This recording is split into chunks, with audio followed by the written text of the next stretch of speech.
తెలుగు రాష్ట్రాల్లో వరి, పత్తి తర్వాత అంతగా సాగయ్యే పంట కంది.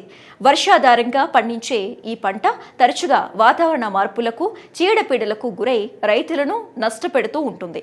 సాధారణంగా రైతులు కందిని నేరుగా విత్తనాలు చల్లి సాగు చేస్తారు. కానీ ఈ పాత పద్ధతిని మార్చాల్సిన సమయం వచ్చిందని అంతర్జాతీయ మెట్ట పంటల పరిశోధన సంస్థ ఇక్రిసాట్ చెబుతోంది. 3 ఏళ్ల పాటు చేసిన సుదీర్ఘ పరిశోధన తర్వాత విత్తనాలు చల్లటం కంటే నర్సరీలో పెంచిన మొక్కలను ప్రధాన పొలంలో నాటు వేయటం ద్వారా అద్భుత ఫలితాలు వస్తాయని తేల్చింది. ఈ పద్ధతి ద్వారా దిగుబడి ఏకంగా 20% పెరుగుతుందని నిరూపించింది. అసలు ఈ నాటు పద్ధతి అంటే ఏంటి? దీనివల్ల మొక్కకు బలం ఎలా వస్తోంది? రైతుకు కలిగే అదనపు లాభాలేంటి?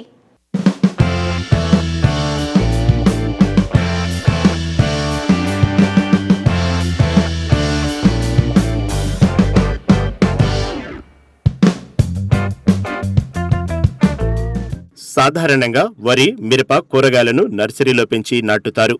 కానీ కందిని మాత్రం విత్తనాలుగానే చల్లుతారు. అయితే ఇక్రిసాట్ శాస్త్రవేత్తల బృందం ఒడిశాలో ఒక కొత్త ప్రయోగం చేసింది. ఈ కొత్త పద్ధతిలో ముందుగా కంది విత్తనాలను నర్సరీలో లేదా చిన్న ప్లాస్టిక్ ట్రేలో విత్తుతారు. సుమారు 3 నుండి 4 వారాల పాటు ఆ మొక్కలను జాగ్రత్తగా పెంచుతారు. మొక్కలు కాస్త బలంగా తయారయ్యాక వర్షాలు పడే సమయం చూసుకుని ప్రధాన పొలంలో నిర్దేశిత దూరంలో నాటుతారు. ఈ పద్ధతి వల్ల మొక్కలు చనిపోయే అవకాశం తక్కువ.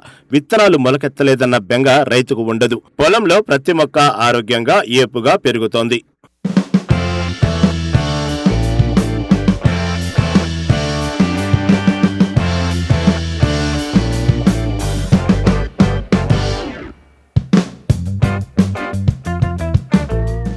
విత్తనాలు చల్లడానికి, మొక్కలు నాటడానికి మధ్య ఇంత తేడా ఎందుకు ఉంటుంది?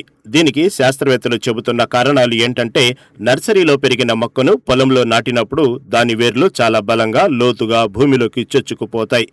దీనివల్ల నీరు తక్కువగా ఉన్న భూమిలోని పోషకాలను, తేమను మొక్క బాగా గ్రహిస్తుంది. వాతావరణం అనుకూలించకపోయినా, వర్షాలు ఆలస్యమైనా ఈ మొక్కలు తట్టుకుని నిలబడతాయి. మామూలు పద్ధతిలో పోలిస్తే ఈ నాటు పద్ధతిలో సమయం ఆదా అవుతుంది.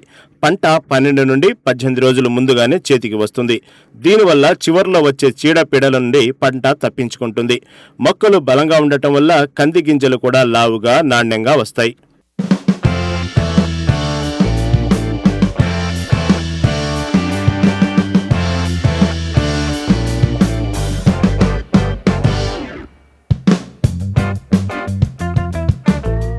ప్రస్తుతం మన దేశంలో హెక్టారుకు సగటున 8 నుంచి 9 క్వింటాళ్ల కంది దిగుబడి మాత్రమే వస్తోంది. కానీ ఈ నాటు పద్ధతిని పాటిస్తే ఇది ఏకంగా 25 నుండి 30 క్వింటాళ్ల వరకు పెరిగే అవకాశం ఉందని ఇక్రిసాట్ అధ్యయనం తేల్చింది. సగటున 20% అధిక దిగుబడి గ్యారెంటీ అని శాస్త్రవేత్తలు చెబుతున్నారు. ఇది రైతులకు చాలా సులభమైన, ఆచరణ సాధ్యమైన పద్ధతి. వరి సాగులో నాట్లు ఎలా విప్లవం తెచ్చాయో కంది సాగులో కూడా ఈ పద్ధతి రైతుల ఆదాయాన్ని పెంచుతుందని భరోసా ఇస్తున్నారు.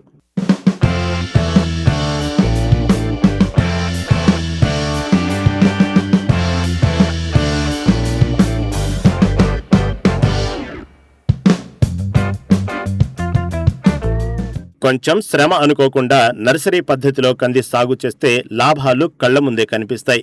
ఇప్పటికే ఒడిశాలో సత్ఫలితాలిచ్చిన ఈ విధానాన్ని మన తెలుగు రాష్ట్రాల రైతులు కూడా ఆచరిస్తే కంది పంట పండగలా మారుతుంది.